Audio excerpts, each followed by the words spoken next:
Un chrétien peut-il travailler pour avoir de l'argent? Bonjour à tous, et bienvenue sur cette vidéo. Aujourd'hui nous allons aborder un sujet très intéressant. Ce sujet touche à la fois notre quotidien et nos croyances. Nous allons explorer ce que dit la Bible sur le travail, l'argent, et pourquoi certains aujourd'hui hésitent à travailler. Pour mieux comprendre la place de l'argent dans la vie chrétienne, il est important de faire un parcours à travers des références bibliques. La Bible montre dès la Genèse que Dieu a confié à l'homme la gestion de la création. Genèse 2 verset 15, l'Éternel Dieu prit l'homme et le plaça dans le jardin d'Éden pour le cultiver et pour le garder.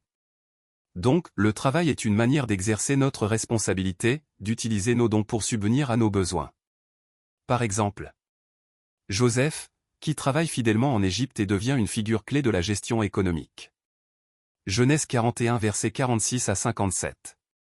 Apôtre Paul mentionne son propre travail comme fabricant de tentes pour subvenir à ses besoins tout en prêchant l'Évangile. Acte 18 verset 3. 2 Thessaloniciens 3 verset 10, si quelqu'un ne veut pas travailler, qu'il ne mange pas non plus. Pourquoi certains refusent-ils de travailler aujourd'hui? La culture moderne et la paresse. Aujourd'hui, de nombreuses personnes semblent être attirées par des moyens rapides de gagner de l'argent sans effort. Par exemple, jeux de hasard, investissements risqués, arnaques en ligne. Le refus de travailler et la dépendance. À l'heure actuelle, il y a beaucoup de gens qui ne veulent pas travailler, ils restent toute la journée à attendre qu'un ami, une famille ou n'importe autre personne leur tende la main, cela signifie qu'ils sont toujours dépendants des gens, pourtant il y a plein de façons de gagner de l'argent avec dignité.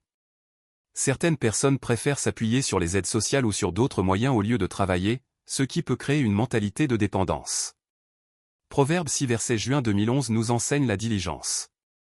Va vers la fourmi, paresseux, considère ses voies, et devient sage. Elle n'a ni chef, ni inspecteur, ni maître, elle prépare en été sa nourriture, elle amasse pendant la moisson de quoi manger. Paresseux, jusqu'à quand seras-tu couché? Quand te lèveras-tu de ton sommeil? Un peu de sommeil, un peu d'assoupissement, un peu croiser les mains pour dormir. Et la pauvreté te surprendra, comme un rôdeur, et la disette comme un homme en armes. Beaucoup refusent de travailler en raison de la peur de l'épuisement, de la surcharge ou simplement parce qu'ils veulent profiter d'une vie de loisirs. Cette quête de confort peut également être liée à un désir de richesse démesuré. Que dit la Bible sur l'argent et la richesse? L'argent n'est pas mauvais en soi. La Bible n'enseigne pas que l'argent est mauvais, mais elle met en garde contre l'amour de l'argent. Donc il est important de bien comprendre que l'argent est un bon outil, si on l'utilise convenablement. Utilisez l'argent pour le bien. Dieu nous appelle à utiliser nos ressources de manière juste, en aidant les autres, en soutenant l'œuvre de Dieu, et en prenant soin de nos familles. Référence biblique, Proverbe 3 verset 9, honore l'Éternel avec tes biens, et avec les prémices de tout ton revenu. L'attitude face à la richesse. Être riche n'est pas condamné dans la Bible, exemple, Job 1 verset 1 à 3, Job était très riche, il possédait 7000 brebis, 3000 chameaux, 500 paires de bœufs, 500 ânesses, et très grand nombre de serviteurs.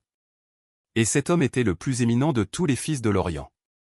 Salomon, 2 Chroniques 9 verset 13 à 28. Mais ceux qui sont bénis avec des richesses doivent être des intendants fidèles. Enfin, travailler pour avoir de l'argent est non seulement permis, mais encouragé dans la Bible.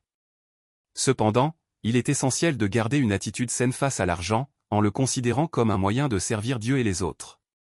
Je vous remercie d'avoir regardé la vidéo, si elle vous plaît je vous invite à s'abonner, liker et commenter. Nous verrons bientôt pour une nouvelle vidéo.